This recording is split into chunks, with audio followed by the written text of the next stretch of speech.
À tous, À tous. bienvenue. Alors, nous avons une conférence ce soir avec François-Daniel Mijon, qu'on est heureux d'accueillir. Moi-même, c'est Laurent Barbagli, je suis Sciences Po alumni et j'ai beaucoup de plaisir à animer cette soirée. Bon, d'abord, félicitations à tous, vous êtes très courageux d'être là alors que le temps est magnifique dehors. Je sais que la précédente conférence qui s'est terminée il y a quelques minutes était sur le goût et sur le champagne. Donc, on a pour ambition de faire pétiller aussi cette soirée, même si on n'est pas en terrasse, avec vous. Nous avons un thème qui est extrêmement profond et attachant. Qu'est-ce qu'un engagement professionnel et social authentique? Et nous aurons donc invité François-Daniel. Bonsoir François-Daniel. Bonsoir à tous et à toutes. Bonsoir Laurent. Pour en parler avec nous tous. Et merci d'être très nombreux ce soir. Peut-être un tout petit point, la conférence se termine à 20h. On va avoir à peu près 25 minutes, 30 minutes d'échange avec François-Daniel. Et ensuite, vous pourrez poser vos questions sur le chat et on pourra avoir un débat en ligne qui sera, j'en suis sûr, extrêmement riche. Et merci à Martine Bornerias pour son soutien dans l'organisation de cette soirée. Merci Martine. Bien, François-Daniel, quand on lit votre CV, alors je ne sais pas si on doit être impressionné, mais la Banque mondiale, je prends ma liste, le ministère de l'Équipement, associé chez McKinsey, directeur général de la modernisation de l'État. Et soudainement, vous lâchez ce fil d'or pour créer une start-up, pour vous engager. Pourquoi? Pourquoi? Merci pour la question, parce que pour le thème de ce soir, en fait, pour un engagement social et professionnel authentique, je pense que c'est un petit peu ça. À la fin de cette période, qui était passionnante, du pilotage de la réforme de l'État, je me retrouve avec une envie d'écrire, et une petite question sur que faire après, avec une sensation profonde que, alors que j'ai à peine 40 ans et quelques, j'ai probablement vécu un moment extrêmement intense et extrêmement riche de vie professionnelle, avec ce service de la réforme de l'État qui est à la fois, pour quelqu'un qui aime la transformation, probablement l'objet le plus complexe et le problème le moins soluble, et puis quand même sur un objet qui fait profondément sens pour un citoyen. Et donc, je me suis retrouvé avec une question de sens assez profonde. Et dans cette recherche, avec ce désir d'écrire, je rencontre une éditrice avec qui on se rencontre dans un café. À l'époque, c'était facile. Et elle me dit, écoutez, François-Daniel Mijon, en fait, vous avez 3 possibilités pour écrire. La première, vos mémoires. Comme vous êtes personne, il va falloir balancer quand même sérieux sur Sarkozy et compagnie. Je lui ai dit que ce n'était pas le genre de la maison, donc du coup, on allait assez rapidement oublier ce projet. Il m'a dit, vous avez un deuxième thème possible, vous pouvez nous écrire un essai sur la réforme de l'État. Faire quelque chose là en 10 chapitres, ça fait 5 ans que vous occupez la réforme de l'État, tout le monde ne comprend pas, etc. C'est un vrai enjeu, peut-être que vous avez quelques idées claires à nous partager. Quand elle a dit ça, j'ai dit pourquoi pas, il y a peut-être quelque chose à dire, mais j'étais déjà fatigué avant même d'avoir commencé à lever le crayon. Et elle m'a posé une superbe question que je vous livre, parce que c'est un cadeau qu'elle m'a fait ce jour-là, et je vous le fais ce soir. Elle me dit, peut-être François-Daniel, avez-vous vécu quelque chose de profondément singulier qui pourrait faire du bien à un grand nombre? C'est une belle question. Peut-être avez-vous vécu quelque chose de singulier qui pourrait rendre service à un grand nombre. Et quand elle dit ça, en fait, je dis, je crois que ce que j'ai vécu de singulier jusqu'ici, c'est des transformations très opérationnelles, comme ingénieur des ponts et chaussées dans l'administration, etc., hyper terrain. Chez McKinsey, des transformations dans le secteur privé, proche de direction générale, dans énormément de contextes, j'y suis resté 7 ans. Et puis, dans l'administration, avec un portefeuille de réformes, c'était du temps du quinquennat Sarkozy, et avec un portefeuille de 500 et quelques transformations. Et je lui dis, je crois que j'ai été exposé quand même à beaucoup de transformations. Et j'en ai vu ne jamais démarrer, j'en ai vu très mal finir, et j'en ai vu quelques-unes réussir. Et je crois que parmi celles qui réussissent, il me semble qu'il y a quelque chose qui pourrait rendre service au plus grand nombre, c'est qu'il n'y a pas de transformation authentique, s'il n'y a pas de transformation du cœur du dirigeant. Et que la racine d'une transformation authentique, c'est la transformation du cœur du dirigeant. Et on a commencé à discuter. 1h30 après, elle m'a dit, là, je crois que vous tenez d'abord votre bouquin, donc Leader authentique, Erol. Ça n'a même pas été avec elle. C'était terrible pour elle, mais voilà, le livre est né. Et puis surtout, elle m'a mis sur la voie de quelque chose qui me passionne. Et elle m'a dit, mais attendez, cette affaire-là, ça doit être plus qu'un livre. Ça doit être une épopée professionnelle. Et effectivement, je me suis lancé d'abord dans la recherche, parce que je n'avais pas une âme de start-upper, d'abord dans la recherche d'endroits qui auraient déjà répondu à ça. Et en fait, je n'en ai pas trouvé. J'ai trouvé quelque chose aux États-Unis. J'ai commencé à dialoguer avec eux, mais finalement, ça ne s'est pas fait. C'est très compliqué. Et pour quelque chose qui pouvait se faire ou devait se faire, c'était trop compliqué. Moi, j'aime beaucoup la simplicité. Et je pense qu'authenticité rime avec simplicité. Donc, au bout d'un moment, j'ai lâché cette piste et je me suis engagé tout simplement à fonder ce cabinet Thomas More Partners, qui est aujourd'hui l'aventure qui nous anime et qui nous rassemble, qui en fait a comme raison d'être toute simple de catalyser le leadership authentique des dirigeants, des équipes dirigeantes pour les transformations durables de leur écosystème, de leurs entreprises. Donc ça a été un vrai engagement professionnel. Est-ce que ça peut être aussi un renoncement quand même par rapport aux opportunités que vous pouviez avoir dans tous les groupes du CAC 40 parce que vous parlez beaucoup de servir le bien commun, d'authenticité. Vous quittez la sphère publique et le gouvernement, vous montez ce cabinet de conseillers dirigeants Thomas More Partners, des dirigeants du privé. Il n'y a quand même pas un paradoxe parce que le bien commun, c'est plutôt dans le public ou dans les grands groupes. Comment vous gérez ce paradoxe éventuel? On le dépasse. Choisir, c'est toujours renoncer, c'est la marque de la liberté et de la responsabilité. Alors, tous les choix que l'on fait sans renoncer à d'autres, c'est très très inquiétant, c'est qu'en fait, on n'a pas le choix. On est en train de faire ce qui mécaniquement s'impose à nous. Quand on essaye d'aller chercher plus profond un engagement libre, en général, on voit plusieurs options à la fois et qui se proposent. Donc, effectivement, dans cette décision-là, une décision de renoncement à quelque chose de peut-être plus aisé, plus facile. Mais à dire vrai, quand j'ai fait le circuit un petit peu des uns et des autres pour avancer et m'engager, beaucoup de choses qu'on me proposait ressemblaient à ce que j'avais déjà fait. Donc on était un peu dans le mode, allez, remettez donc un petit tour de piste. Et je me disais que je ne voulais pas de ça. En fait, je me souviens d'un soir où je me suis regardé dans la glace et je me suis dit, François Daniel, il est trop tôt pour que tu sois vieux. Et donc, tu vas aller à la source de ta jeunesse et tu vas rester jeune. Donc, tu vas choisir quelque chose dont tu pourras te dire chaque jour, ce jour-là est plus beau que la veille et ça maintiendra ton enthousiasme. Et il faut que tu te battes là-dessus. Il faut que tu ailles chercher cette affaire-là. Même si ça déclenche une recherche intérieure, mais trouver ce lieu dans lequel l'enthousiasme va se renouveler toujours pour ne pas retrouver, pour ne pas regarder dans le rétroviseur. Pour moi, la vieillesse, c'est ça. C'est commencer à se dire, c'était bien. Non. Demain sera mieux qu'aujourd'hui. Et puis évidemment, j'ai essayé de frayer ce chemin, mais encore une fois, cette rencontre m'a vraiment mis sur la voie. Après, par rapport à la question du bien commun, de l'intérêt général, on met le mot qu'on veut sur cette réalité qui est de servir le plus grand nombre. En fait, j'en suis arrivé à me dire que le plus grand service que je pouvais rendre au plus grand nombre, c'était profondément d'être à ma place. En étant à ma place. À votre place, c'est-à-dire?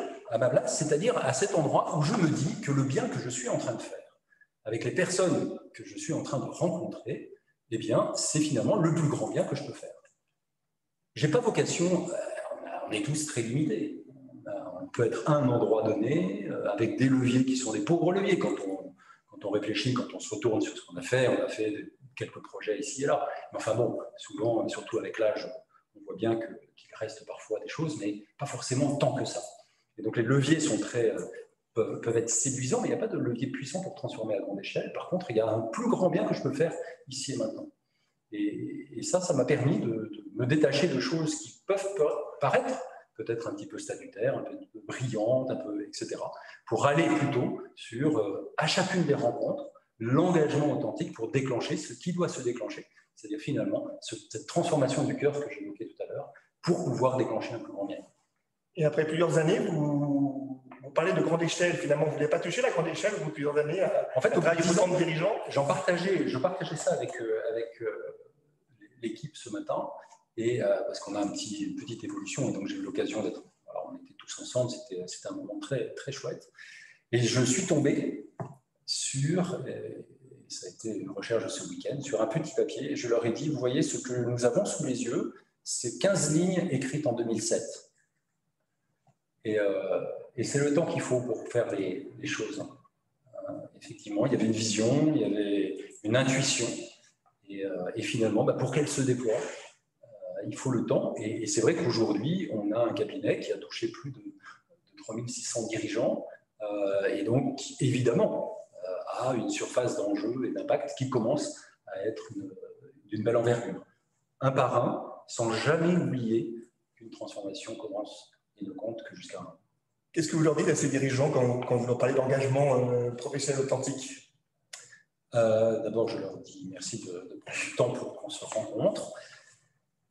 Et notre geste, il est essentiellement celui de les inviter à considérer ce qui, dans leur vie, a été à l'origine de la plus grande efficacité, de la plus grande fécondité.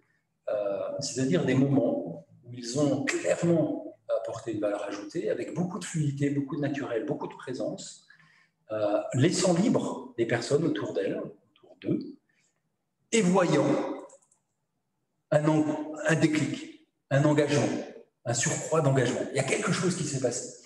Autrement dit, leur présence et leur qualité de présence a contribué à déclencher une dynamique collégiale opportune pour faire advenir un plus grand bien, ce que nous appelons le leadership. Et en fait, ils vont aller rechercher dans leur vie ces moments-là, et ces moments sont extrêmement précieux, parce que c'est des moments où ils sont profondément à leur place, justement. Parce qu'on est chacun appelé à être à une place où il y a cette fécondité. Et ça nous aide à nous mettre sur le chemin, ou à les mettre sur le chemin de ce qu'on appelle une vocation professionnelle. Ils portent en eux, nous portons en nous, une petite phrase qui, si je la choisis comme intention pour l'ici et le maintenant, alors engage avec le plus grand enthousiasme le meilleur de ce que je porte.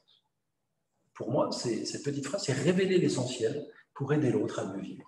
Et donc, vous les faites identifier cette petite phrase, et comment vous la faites revivre, ces petites phrases, quand ils sont dans des moments compliqués, de prendre des décisions qui sont challenging pour l'ensemble de l'écosystème et pour eux-mêmes. C'est le moment de référencement qui est le déclencheur. Exactement, c'est-à-dire qu'après avoir relu leur expérience de vie pour y déceler, y discerner, y dévoiler cette vocation professionnelle, eh bien, ils vont avoir cette petite phrase. Et cette petite phrase est comme quelque chose qui est embarqué et qui les rend du coup autonomes par rapport aux circonstances dans lesquelles ils sont pour pouvoir effectivement s'engager convenablement. Et donc, on va les inviter tout simplement à être attentivement ce qu'on appelle centrés, c'est-à-dire alignés, tête, cœur, corps, pour avoir une belle qualité de présence. Et ensuite, se remémorer cette phrase en leur disant « Mais vous êtes en train de vivre ce moment-là au nom de cette petite phrase, au nom de votre vocation professionnelle. » Et ça va déclencher un flux d'intuition ajusté à ce qu'ils ont à vivre, qui est leur meilleure contribution, déclenchant la meilleure contribution de l'autre. Et quand vous parlez de vocation professionnelle, le commun des mortels penserait être avocat, être médecin, etc. Vous pouvez donner des exemples de vocation professionnelle sans trahir de secret? Faire passer du rêve au projet, aider des personnes à prendre un pas de côté pour voir clair, accueillir et ressourcer les corps pour permettre aux gens de mieux vivre,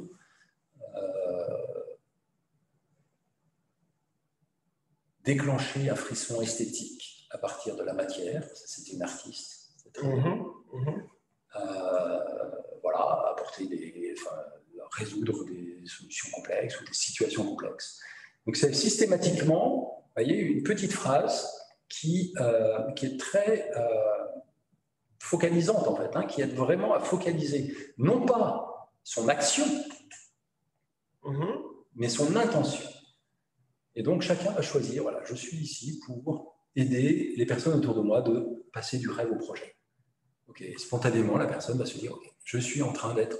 Et ça va la mettre en éveil, en fait, pour voir ce qu'elle a à voir, pour donner ce qu'elle a à donner, qui peut être de servir un café. Mais concilier cette intention dans un monde qui bouge beaucoup, parce qu'un leader doit avoir une vision, donc ça va au-delà de l'intention. Le monde est de plus en plus volatile, incertain, complexe et ambigu, et on se dit, est-ce que ce n'est pas la fin du leadership et de l'adaptation perpétuelle en fonction de ses propres intérêts? Et comment on peut concilier cette vision du leadership et ce monde extrêmement complexe renoncer à la fiction qu'un leader a une vision. D'accord? C'est-à-dire moi, j'aime beaucoup dire que le leadership, c'est d'abord un regard. C'est une intention et un regard. Un regard pour savoir ce qui, aujourd'hui, dans les forces qui nous entourent, dans les dynamismes des personnes, qu'est-ce qui est en train d'émerger qui est pertinent par rapport à l'intention bienveillante que nous portons. Pour que, en fait, le leader, il nudge d'une certaine manière. Il injecte à un instant donné, dans des forces qui le dépassent, des éléments qui vont lui permettre de faire bouger les choses, de faire éclore les choses dans la bonne direction. Je pense que le leadership avec une vision, là, les derniers mois qui viennent, ça a été salutaire, les derniers mois qui viennent de s'écouler ont montré la fragilité des visions. Alors effectivement, dans un environnement relativement stable, on peut se dire, tiens, ben oui, ça marche comme on avait prévu. Oui, enfin, d'accord, vous avez de la chance. Mais quand on voit bien des disruptions, et là, nous, on l'a vu, hein, cette authenticité, cette qualité de présence, cette capacité à être intuitif, cette capacité à être ajusté à la réalité, à chaque instant, ceux qui avaient ce type de leadership dans les derniers mois sont rentrés plus forts, des équipes plus fortes. Et ceux qui n'avaient pas ce type de leadership, le leadership du copier-coller, le leadership de la vision, le leadership de l'idéologie, le leadership de j'ai une idée préconçue de là où je veux atterrir et je veux emmener tout le monde, eh bien, ils se sont retrouvés épuisant leurs équipes, épuisés eux-mêmes, et puis surtout perdant un peu le contact avec la réalité telle qu'elle était. Et donc, je trouve qu'on a vécu quelque chose de très très beau quant à ce rapport entre le leadership et la vision. Donc, quelle est l'intention? Qu'est-ce qui est en train d'émerger? Du coup, comment je peux servir l'émergence le meilleur possible? Et quand je me retourne, je constate une fécondité, je constate une efficacité. Alors, j'ai confiance, quand je dis ça, de renverser un paradigme. C'est-à-dire que ce n'est pas comme ça que, classiquement, les sujets sont abordés. Où est votre business plan, monsieur? Soyez sérieux. Alors justement, comment on concilie ça avec le business plan? Parce qu'il faut quand même à la fin générer les profits, la croissance. En faisant l'expérience, on découvre qu'en fait, on fait travailler des équipes autour non plus de business plan programmatique, mais autour d'intention, de raison d'être, et tout le mouvement des raisons d'être d'entreprise est extrêmement bienvenu, d'intention et de vision du succès au sens d'une aspiration, et pas d'un objectif qui va venir s'imposer de manière un peu totalitaire aux différents événements. Et en fait, quand tout un écosystème se met dans cette dynamique de l'inspiration par une intention, ils n'arrêtent pas de constater qu'ils dépassent leurs attentes. Parce que les énergies sont libérées, en fait. Est-ce que vous ne déclinez pas la raison d'être au niveau de l'individu? Finalement, est-ce que la petite phrase, la vocation, ce n'est pas la raison d'être qui fait que comment serait le monde si moi je n'existais pas? En fait, on pourrait aujourd'hui appeler la vocation professionnelle la raison d'être personnelle. Oui. Il y a la raison d'être de l'entreprise, la raison d'être de la mission qui lui est confiée dans l'entreprise et ma raison d'être personnelle. C'est l'alignement de ces trois niveaux de raison d'être qui fonde l'enthousiasme que je peux avoir. Quand je suis en train de mobiliser ma raison d'être personnelle dans un poste qui est la mission qui m'est confiée, qui résonne et au service d'une raison d'être d'entreprise totalement alignée, à ce moment-là, il y a de l'enthousiasme et il y a de la fécondité. Je reviens sur la question tout à l'heure, vision, objectif versus vision, aspiration. Chacun d'entre nous, si on se lève le matin et qu'on a une to-do list à abattre, il se pourrait bien que le soir, nous ayons poussé quelques to-do qui ne nous intéressent pas. Si le matin, je me lève avec une intention de faire de cette journée une belle journée, avec de l'énergie parce que je suis enthousiasmé par chacune des éléments et des moments que je vais vivre, croyez-moi, la liste des tâches qui vont être exécutées est bien, bien plus élevée. Et en plus, elles vont être beaucoup plus cohérentes avec chacun d'entre nous. Donc le chemin de l'authenticité qui passe par, qui écoute en fait le désir du cœur de l'homme et de la femme au départ, en fait, est un chemin haut, est un chemin d'énergie qui finit par avoir une efficacité. Par contre, j'accepte un instant de lâcher prise. Et comment est-ce que ce leadership est forcément collégial? Enfin, j'imagine que oui, mais comment il s'applique dans la collégialité? Parce que vous êtes dans la collégialité, il va y avoir des gens qui vont être plutôt ouverts sur la démarche, d'autres non. Est-ce qu'à la fin, ça ne coince pas? En fait, l'expérience que l'on est en train de partager, alors comme c'est des mots, donc ça peut paraître peut-être ici ou là conceptuel, mais quand on passe par l'expérience de relecture que j'évoquais tout à l'heure, ça devient extrêmement concret.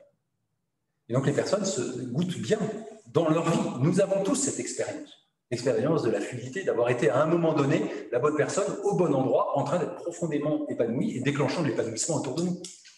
Simplement, il faut passer de cette expérience un peu éparse, ici ou là, à une compréhension de cette expérience et à une méthode extrêmement concrète, extrêmement simple. Et donc, c'est ce qu'on fait quand on travaille avec des équipes. Avec les équipes, on va, à chacun des membres de l'équipe, on va proposer ce cheminement qui permet à toute l'équipe d'avoir un langage commun, celui de venir se connecter au meilleur de lui-même pour vivre ici et maintenant sa réponse la plus ajustée, en invitant le meilleur des autres. Et donc, évidemment, les résultats des collégialités, et puis c'est puissant parce que c'est exponentiel. Finalement, hein, quand une dizaine de personnes dans une équipe sont au même moment, à 100% de leur enthousiasme, dans un geste qui est inclusif, qui est un geste qui rassemble, qui est un geste qui est fluide, qui est ajusté au réel, il y a une créativité, il y a une coopération et un engagement, et une énergie qui se dégage qui est assez colossale. Et ça, c'est notre histoire. Maintenant, à chaque fois qu'on intervient, on mesure notre impact sur les collégialités, c'est très impressionnant. Vous auriez un exemple concret de situation à laquelle on ne s'attendrait pas, qui a été un effet de levier remarquable?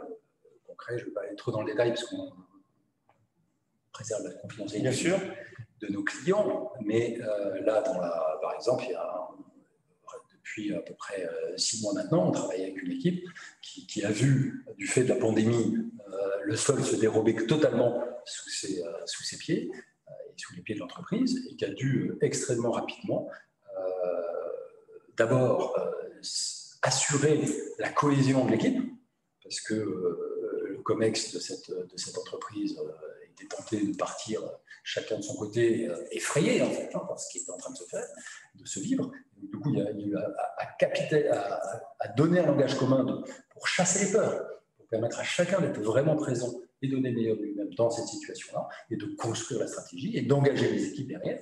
Un projet qui devait, bien que, étant donné la circonstance, prendre des décisions extrêmement difficiles, mais s'assurer que ceux qui resteraient n'auraient pas le syndrome du survivant et seraient vraiment dans un projet pour aller de l'avant. Voilà, donc ça, c'est un exemple très concret. À chaque fois, hein, toutes les situations dans lesquelles on intervient, c'est un business case de transformation extrêmement tonique, la prise d'un nouveau poste, l'intégration, un turnaround, enfin, des fusions, enfin, voilà, des contextes extrêmement challengeants du point de vue business qui exigent qu'il y ait un changement de paradigme. Une deuxième caractéristique, c'est que le dirigeant lui-même veut que ce leadership ne soit pas un leadership destructeur des personnes qui vont le vivre. Et donc, il veut que l'on donne des clés de transformation de chacun et de tous pour que cette transformation business, qui pourrait être abrasive, devienne en fait une opportunité de croissance pour chacun et pour tous. Et puis, évidemment, il a la possibilité de choisir le leadership dans son contexte. Merci pour cet exemple. Vous avez récemment écrit un article pour Harvard Business Review intitulé « Quand vulnérabilité rime avec leadership ». Alors ça résonne un peu comme un contresens, voire comme une erreur, hein, parce que dans un environnement complexe, l'homme serait plutôt un loup pour l'homme, plutôt que de mettre en valeur sa vulnérabilité. Pouvez-vous nous expliquer? Oui, il faut. Alors, ce n'est pas un oxymore, ce n'est pas un contresens, c'est vraiment quelque chose d'important dans le leadership. Oui, pour que nous soyons ensemble, il faut que les mains soient ouvertes, il faut que je sois en creux. Sinon c'est très, très difficile. Voilà, les questions me percutent et vont chercher en moi quelque chose à dire. Donc ça, c'est quelque chose qui est important, hein, qu'il y ait cette percussion et cette acceptation de la percussion par la réalité. Et être percuté, se laisser percuter par la réalité, c'est ça, être vulnérable. C'est ça, être vulnérable. La vulnérabilité, on la caricature, en disant exposer ses faiblesses, ses fragilités, mais tout ça, c'est la caricature pour évacuer quelque chose qui est absolument nécessaire, qui est quoi? Qui est d'accueillir la réalité. Mais la réalité, je suis bien obligé de prendre acte que mes moyens sont quand même fragiles, que nos moyens sont fragiles, que je suis moi-même une personne fragile, qui ne peut pas tout. D'ailleurs, si je pouvais tout, je serais seul. Si nous avons besoin d'une équipe, si nous avons besoin d'une entreprise, si nous avons besoin d'un écosystème, eh bien, c'est parce que seuls, nous n'y arrivons pas. Donc, en fait, au cœur même de l'expérience de l'économie, il y a l'échange, auquel même de l'échange, il y a quand même la réciprocité, il y a quand même l'accueil de l'autre dans son altérité. Et donc, pour faire de la place à l'autre, le fait d'accueillir, le fait que je sois incomplet. La vulnérabilité, c'est celle-là. Et il ne s'agit pas de... On se fait peur en disant c'est exposé. Non, c'est regarder la réalité telle qu'elle est. Et la réalité telle qu'elle est, c'est que je suis incomplet. J'ai besoin de l'autre.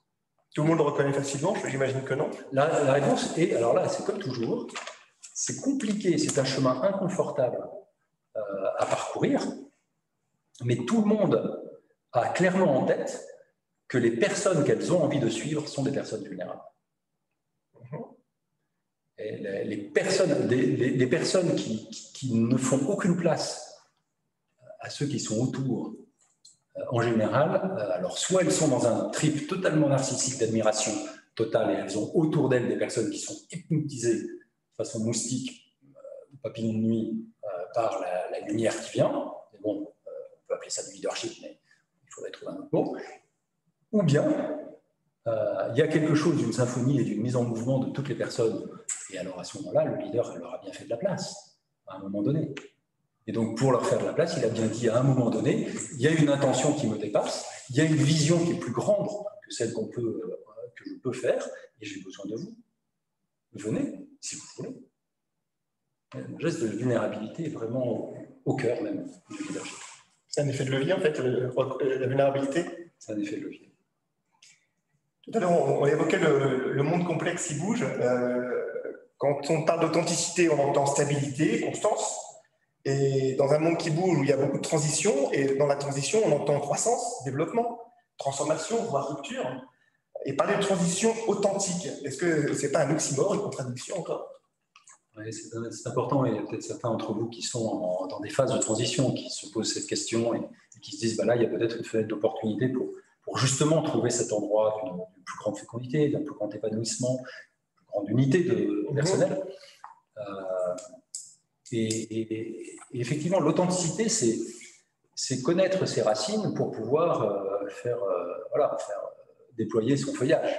Donc, il y a quelque part, et les feuilles soufflent au vent, sont extrêmement mobiles, sont extrêmement, elles accueillent, elles posent. Et puis, pourtant, il y a un enracinement. Et cette image de l'arbre est assez intéressante, parce qu'on sait qu'en plus, il y a une forme de symétrie. Et donc, il y a quelque part dans le développement d'un leadership authentique un travail intérieur d'enracinement pour être à l'extérieur le plus agile possible.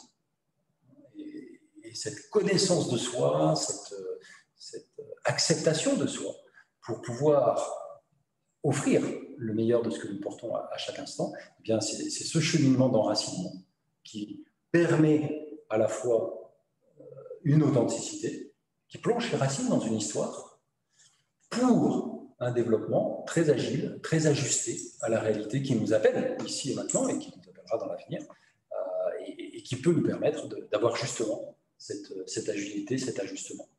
Et souvent, si je ne sais pas qui je suis, je me protège, et donc je deviens rigide. En fait, je referme les champs des possibles. Je préfère me focaliser sur telle et telle chose dans lesquelles je me rassure, parce que j'ai mis un cadre bien limité. À part que ce cadre est peut-être ma propre construction, et peut-être plus fragile. Et donc, faire ce chemin d'enracinement, de connaissance de soi, de plus grande authenticité, permet progressivement de se dire que cette sécurité vient de ce que nous sommes intérieurement, de cet élan de vie presque, que nous portons en nous, et non pas de circonstances extérieures qui ne dépendent, in fine, pas de nous, et qui sont beaucoup plus fragiles qu'on peut l'espérer. C'est pas un enracinement qui sclérose ou qui est un repli sur soi, c'est un enracinement pour pouvoir s'ouvrir dans la transition et aux autres. Un enracinement qui libère. Très bien, merci. Je regarde juste l'heure. Est-ce que ça vous va si on passe aux questions du chat? J'ai encore d'autres questions en réserve, j'ai encore plein de choses à demander à François Daniel. Si vous avez déjà des questions, je les prendrai à la volée. N'hésitez pas. Et pendant que vous commencez à taper vos éventuelles questions, moi j'en ai oublié une importante. Pourquoi Thomas More? Pourquoi Thomas More? Thomas More, partenaire le nom de votre cabinet. Thomas More, en fait, c'est que si on regarde l'histoire, Thomas More, qui est en général un petit peu connu, il a écrit l'Utopie, c'est un humaniste de la fin du 15e, début 16e. En fait, Thomas More a vécu dans un temps qui ressemble à notre époque. Aujourd'hui, on vit une disruption profonde qui est fondamentalement apportée, entre autres, il bien des facteurs, mais il y a entre autres le facteur de l'information et du rapport à l'information. Aujourd'hui, un vivre ensemble qui est profondément remodelé par Internet, par l'accès à tout un tas de tout ce qu'on est en train de vivre, de ces expériences digitales, de distance, etc.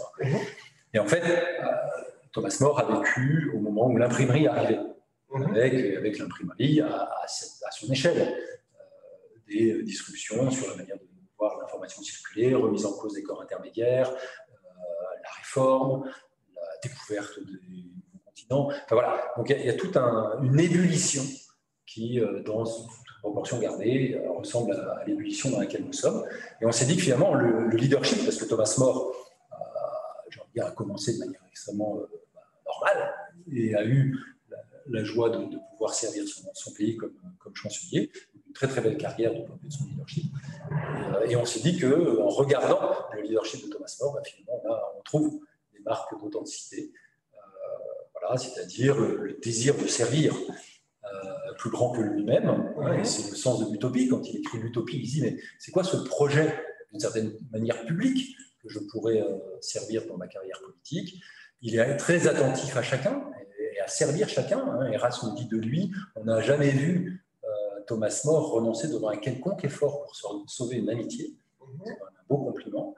Et puis lui-même a travaillé abondamment en sachant que c'était d'abord lui le problème, avec des conseils extrêmement précis qu'il formule pour tous ceux qui se retrouvent en situation d'autorité, avec travail sur soi pour éviter toute dérive liée à l'auto-justification, liée à l'orgueil, et puis également à l'embourgeoisement. C'est les deux grands risques pour lui que prenne une autorité.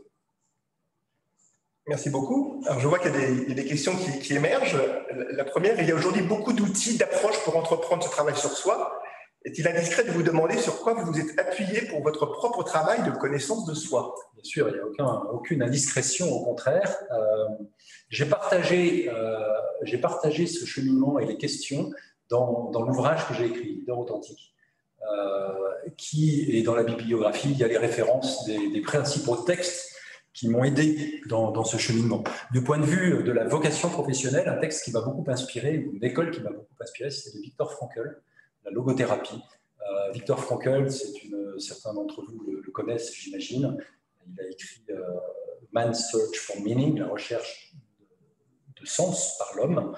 C'est un psychologue juif qui a été interné, du fait de sa jubilité, à Auschwitz. Et en fait, il était très jeune, il a survécu à Auschwitz, et il était taraudé par cette question. Qu'est-ce qui a déterminé la survie de certains et la mort d'autres? Et progressivement, il a constaté une corrélation entre la capacité de chacun à mettre des mots extrêmement concrets et extrêmement précis sur les raisons de sa survie, pour épuiser l'énergie qui, selon ses propres mots, transformait la tragédie du camp en ressources spirituelles pour mener le combat contre l'ignoble. Et en fait, il a dit, mais la capacité d'une personne à formuler la raison pour laquelle il vit, sa raison d'être personnelle, sa vocation professionnelle, est fondamentale. Et dans cet ouvrage séminal, il donne des pistes, et puis voilà, je l'ai lu. Et puis après, comme je suis ingénieur des ponts de formation, j'ai rajouté un petit peu de process, un petit peu de choses un petit peu structurées. Mais ça, c'est cette première inspiration.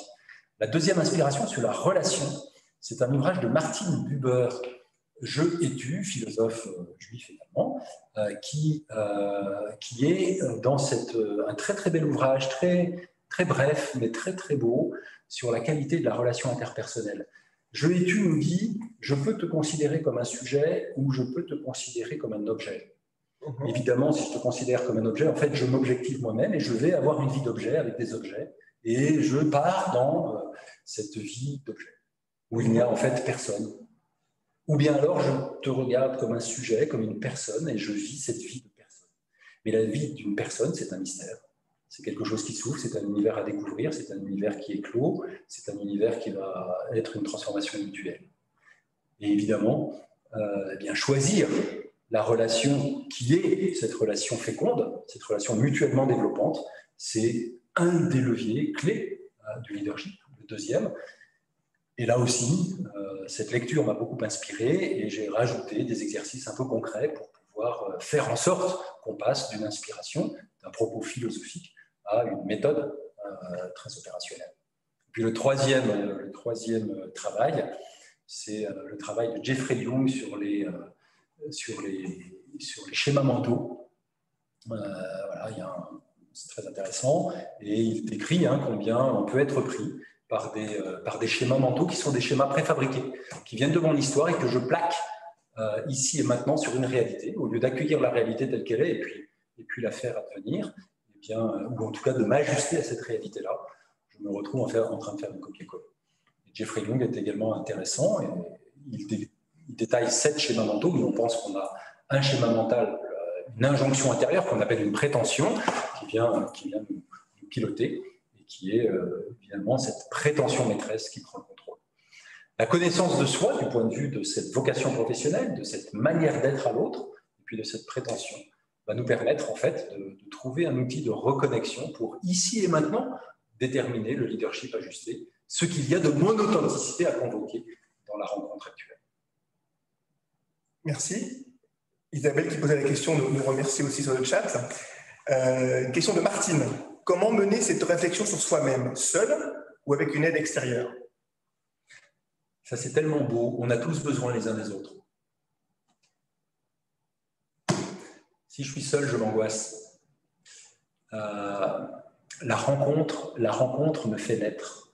Vous voyez, sans cette question formidable de l'éditrice, je ne serais pas là.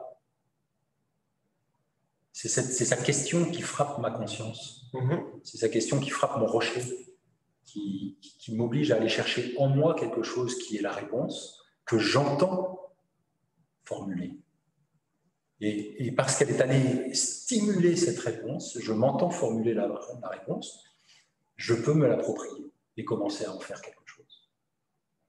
Ça ne veut pas dire que c'est une aide professionnelle, mais c'est une aide amicale, c'est une aide bienveillante. C'est une aide de quelqu'un qui vous regarde en n'ayant aucun autre objectif, aucune autre intention que de vouloir votre éclosion authentique, qui n'a pas besoin de vous, ni affectivement, ni commercialement, ni rien, qui s'assoit pour vous parce que c'est vous. Et créer ces conditions d'un regard bienveillant, dont l'intention est droite, voulue, enfin, qui est votre propre bien, ça c'est nécessaire. C'est nécessaire. Il faut trouver ce lieu. Ça peut être un ami, ça peut être un proche, ça peut être quelqu'un d'extérieur, ça peut être un professionnel. Mais voilà, en tout cas, la vraie recherche, c'est celle-là. C'est celle d'un regard qui va n'avoir comme autre intention que de vous libérer de vos schémas, en fait, pour déclencher votre propre authenticité. Merci beaucoup. Une autre question de Karine. Quelle différence faites-vous entre l'authenticité et l'honnêteté? Bonne question. On parle d'honnêteté, on parle parfois de sincérité. Alors, les mots sont très chargés, donc merci de cette question de clarification. Pour nous, la sincérité, ou ce que je dirais l'honnêteté intellectuelle, c'est la cohérence. Je dis ce que je crois être vrai. Et à dire vrai, on est plutôt entouré de gens sincères, en tout cas, je ne sais pas quelle est votre expérience, mais j'ai l'impression que la plupart du temps, les gens sont à 99,9% sincères. De temps en temps, ils s'autorisent un petit mensonge. Ils savent qu'ils sont en train de dire une contre-vérité en le disant, mais c'est rare. Donc, on est dans un univers sincère. On est dans un univers honnête intellectuellement. Et pourtant, on n'est pas dans un univers authentique. Pourquoi? L'authenticité, pour nous, c'est une sincérité ancrée dans la réalité qui me dépasse. J'ai une certaine idée de la personne que tu es. Et je pourrais travailler à partir de ça de manière sincère et honnête. Mais est-ce la personne que tu es? Et si je cherche à être authentique, je vais commencer par me taire et me dire il n'est pas possible de connaître Laurent. Parce que Laurent a quelque chose. D'abord, il n'est pas le même que la dernière fois que je l'ai rencontré. Toujours nouveau, dans une circonstance différente. Et donc, l'altérité s'impose à moi. Dans un univers authentique, je commence par douter pour accueillir l'autre tel qu'il est, dans ce mystère qu'il est. Dans un univers d'honnêteté, je pourrais avoir mon propre référentiel et être attaché à la cohérence de mon référentiel. Et évidemment, entre les deux, il y a le risque de plaquer ce que nous anticipions qu'il devrait arriver. Donc on est dans un univers d'honnêteté, c'est clair, de sincérité. Il y a d'ailleurs, tous les dirigeants que je croise, c'est émouvant d'honnêteté intellectuelle. Ces gens-là essayent de faire le bien, vraiment, et ils essayent de le faire avec les meilleures qualités intellectuelles. Ils sont formés, ils se battent, ils passent des journées incroyables. Sont-ils branchés sur le réel? Écoutent-ils avant de penser? Ont-ils lâché prise? Acceptent-ils d'avoir peur? Acceptent-ils de ne pas avoir les solutions? Acceptent-ils d'être fragiles?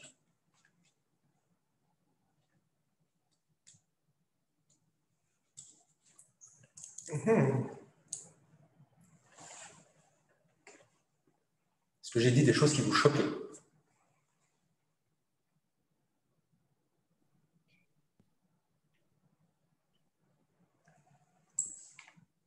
Je crois que ça laisse surtout à penser. Et vulnérabilité, bienveillance, faire advenir le meilleur de l'autre et de soi-même. Enfin, je reformule avec mes mots en captant quelques idées. Et vous dites que les dirigeants sont tous honnêtes intellectuellement. C'est déjà ça, ou la plupart. Mais quand même, la prédation, tout à l'heure j'évoquais l'homme est un loup pour l'homme.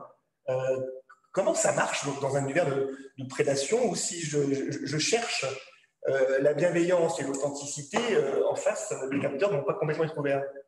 Je vais vous donner une petite anecdote personnelle sur cette question-là.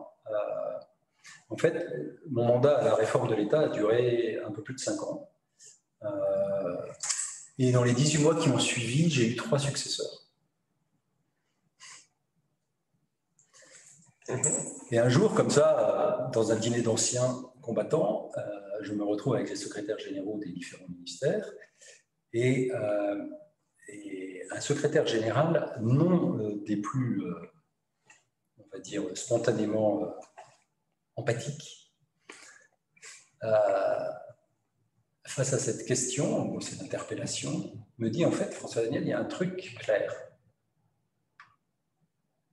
On mettait les pieds dans ton bureau, on savait qu'il n'y avait qu'un seul cap, transformer l'administration pour qu'elle devienne le lieu d'un service authentique de nos concitoyens. C'était la raison d'être que tu avais donnée au geste de transformation. Ça a été toujours l'aune à laquelle tu as mesuré toutes les conversations que nous avons eues. Et je dois te dire qu'on ne pouvait pas faire autrement que de laisser nos colts à la porte. Je reprends son expression, que de laisser nos colts à la porte. En fait, ce dont je témoigne, c'est que l'auto-justification déclenche la guerre des arguments. Et à la guerre des arguments, pour peu qu'il y en ait un qui ait un petit peu plus de galon pour les dire, il se pourrait qu'on perde. Au jeu de l'authenticité, qui consiste à se connecter avec la réalité telle qu'elle est, le juge de paix, c'est la réalité telle qu'elle est. Et donc, in fine, et c'est d'ailleurs une devise de Thomas More, le temps met à l'épreuve la réalité. Et donc, l'authenticité, loin, nous apparaît en fait comme un chemin un peu audacieux, assez inconfortable, mais de facto, celui qui pose une présence. Vous voyez, on joue avec un décor en carton-pâte.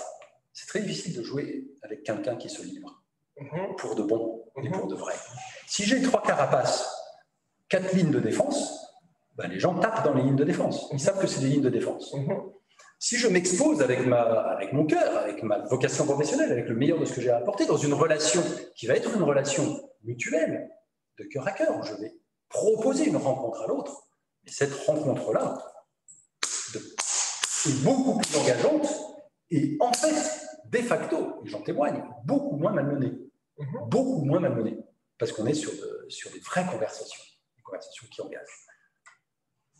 Merci. Il y avait une question de Marie-Christine, je crois. Comment faire adhérer l'ensemble des collaborateurs salariés à ce message discours dans le cadre, par exemple, d'un PSE, sachant que certains vont rester, d'autres non? J'ai ma réponse, mais la vôtre m'intéresse.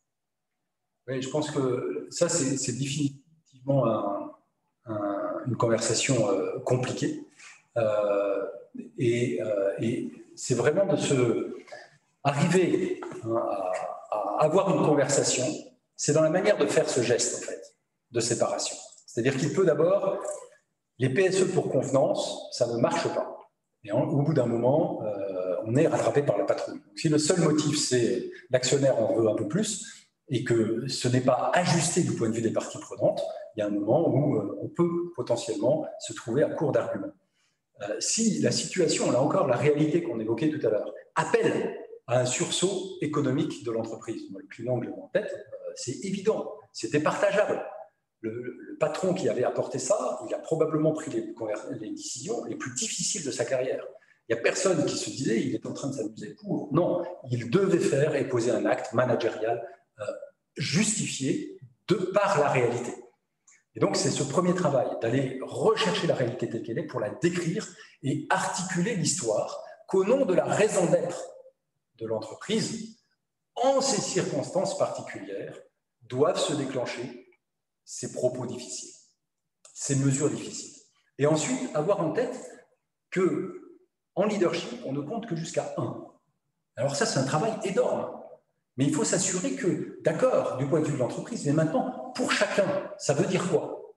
Comment ça se passe? Et là, avoir des stratégies d'accompagnement de PSE qui sont extrêmement attentifs aux situations personnelles, de manière à ce que, non seulement du point de vue de l'entreprise, ce soit bon, mais que du point de vue de chacun, ce soit au moins le moins mal possible, à défaut d'être quelque chose de raisonnable. Et toujours se dire que si on est ancré dans la réalité, voilà, il va y avoir par le jeu des contraintes quand même une progression vers sa place. Donc voilà, c'est un geste d'accompagnement, de dialogue intensif, d'accueil, d'écoute, de mobilisation et de ne pas sous-estimer ce geste. Et vraiment, moi, je mets en garde les dirigeants devant le syndrome du survivant. Si ces gestes-là sont mal posés, tous ceux qui restent, en fait, n'ont plus d'énergie parce qu'ils se disent on est les prochains sur la liste, c'est de l'arbitraire, ça n'a pas de sens, comment voulez-vous que je m'engage? Et d'abord, comment voulez-vous que je travaille pour des personnes qui sont capables de poser des gestes injustes? Donc là, il y a un vrai sujet. Je ne sais pas si la question suivante peut être reliée à votre réponse. C'est à propos du cas de Danone et d'Emmanuel Faber, qui a fait preuve d'authenticité et qui a été remercié. Est-ce que d'être authentique, ça ne peut pas conduire à finalement aller ailleurs, entre guillemets? Je ne connais pas Emmanuel Faber personnellement. Et je ne connais pas la situation réelle de ce qui s'est passé. Donc, j'entends votre question, et peut-être que j'aurais dû faire mon homework, mais en fait, j'ai beaucoup de mal à répondre à cette question. Je pense que c'est compliqué. Et moi, ce que j'en ai, en fait, c'est des prises de parole, vous voyez, éloignées. Et de là à dire que c'est la réalité telle que ça s'est passé, je serais... On peut très bien aller tirer le fil de oui, mais finalement, est-ce qu'il y avait tant de cohérence que ça? Est-ce que Manal et Germain, c'était si authentique que ça? Est-ce que c'était pas trop pour lui, pas moins pour les autres, etc. Oui, on pourrait faire un procès en authenticité à Emmanuel Faber. Oui, puis d'un autre côté, quand même, il porte des vieilles valeurs qui sont colossalement inspirantes, qui sont celles de demain, qui évidemment, on a envie pour lesquelles on a tous envie de se mobiliser. Et donc c'est quoi? Qu'est-ce qui est vrai? Moi, joker, je ne sais pas, pardon, pardon pour ça, mais je n'aurai pas de point de vue là-dessus. En tout cas, ce que je sais, c'est qu'il a mon amitié.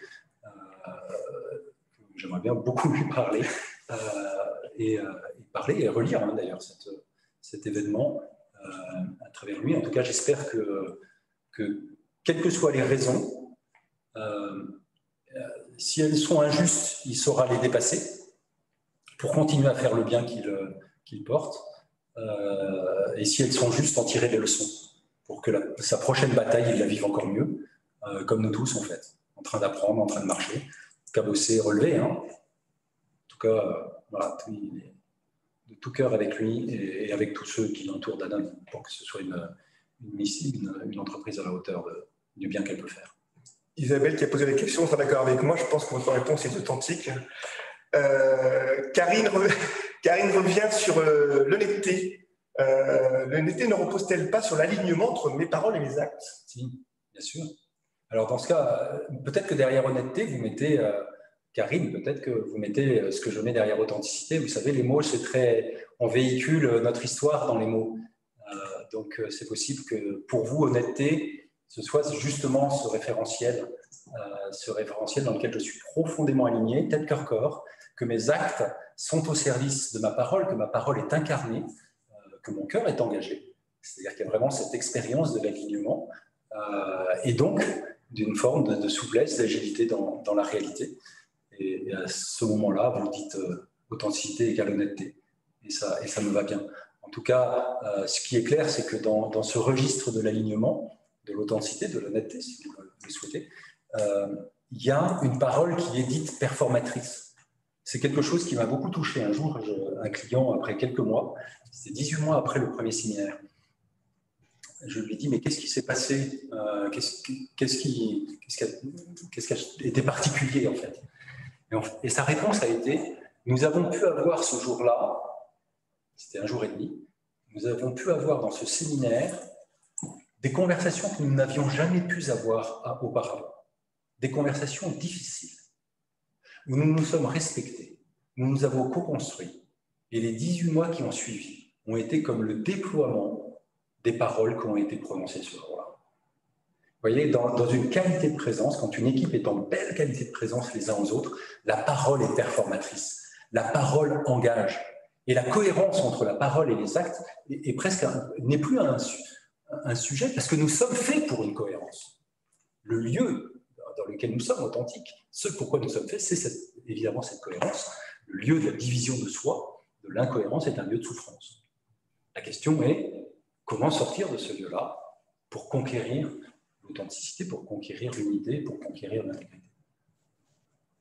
Merci. Pendant que vous posez d'éventuelles nouvelles questions, j'en ai encore une qui émerge. Le leadership authentique peut-il impacter la politique? C'est un acte très politique, le leadership authentique. Merci pour cette question. Je me suis posé, à titre personnel, la question de l'engagement politique. Et je crois que je suis engagé politiquement. Considérant cette question, je me suis dit, mais que serait en fait un monde dans lequel chaque personne est à sa place, chaque personne est heureuse de la place dans laquelle elle s'épanouit, sachant que cet épanouissement est un épanouissement collégial, inclusif, qui déclenche de la solidarité, qui déclenche une mise en mouvement opportune. Je me suis dit, ce monde-là, j'ai envie qu'il advienne. Comment faire? Commencer par toi, François Daniel. Et commencer par cette réponse. Commencer par cette réponse. Qu'est-ce qu'il y a de singulier en toi qui ferait du bien à beaucoup? Y répondre et essayer de le vivre tous les jours. Donc, quelque part, c'est un acte politique.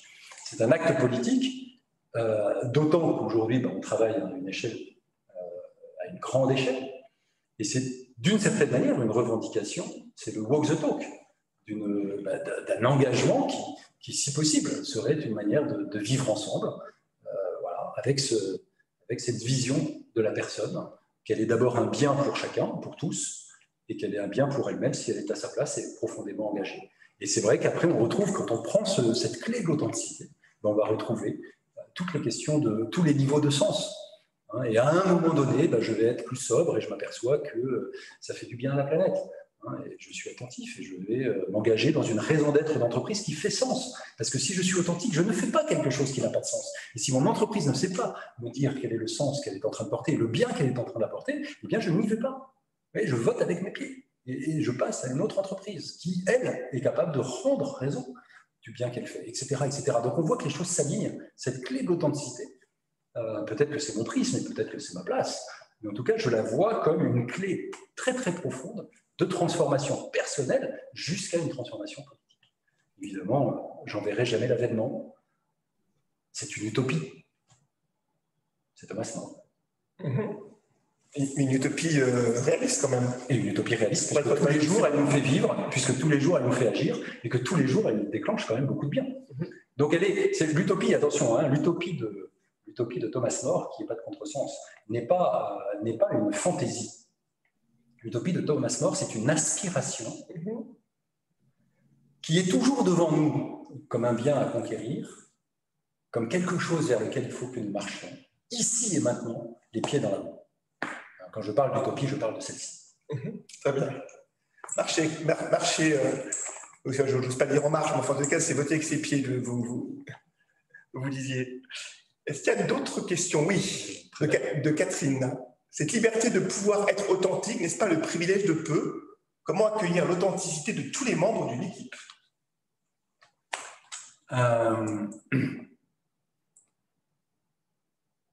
C'est une superbe question. Je ne vais pas me réjouir de la crise que nous venons de traverser. Mais la crise que nous venons de traverser a fait passer l'authenticité du luxe au nécessaire. Vous voyez, c'était une nuance esthétique à un geste de leadership.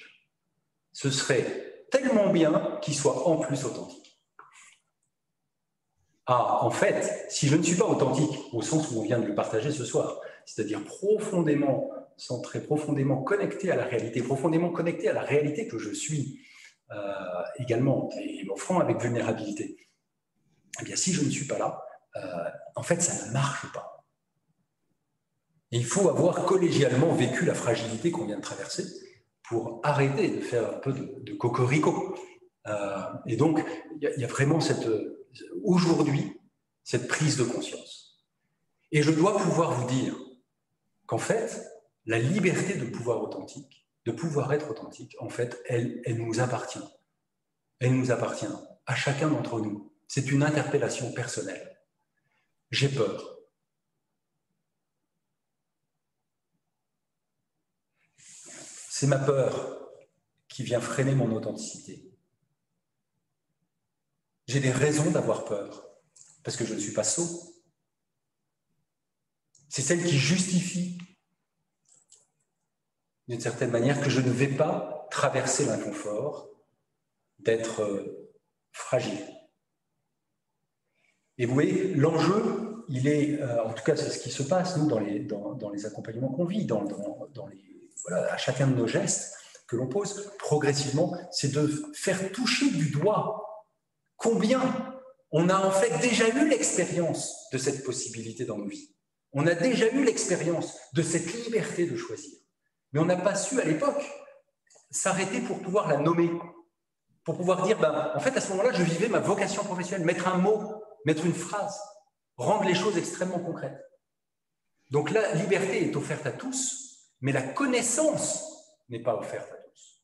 En fait, le combat que nous avons contre l'authenticité, c'est un combat d'ignorance. Ignorance de moi-même, ignorance de la manière de se connaître soi-même, pour pouvoir se mobiliser authentiquement. Et donc l'enjeu, merci beaucoup pour cette question, l'enjeu c'est de proposer des outils hyper concrets, hyper accessibles, hyper simples, pour faire toucher du doigt à chacun que vous avez tous déjà fait l'expérience de l'authenticité. Et que du coup, vous pouvez la mobiliser. Et donc dans une équipe, eh bien, ça va être ce chemin-là.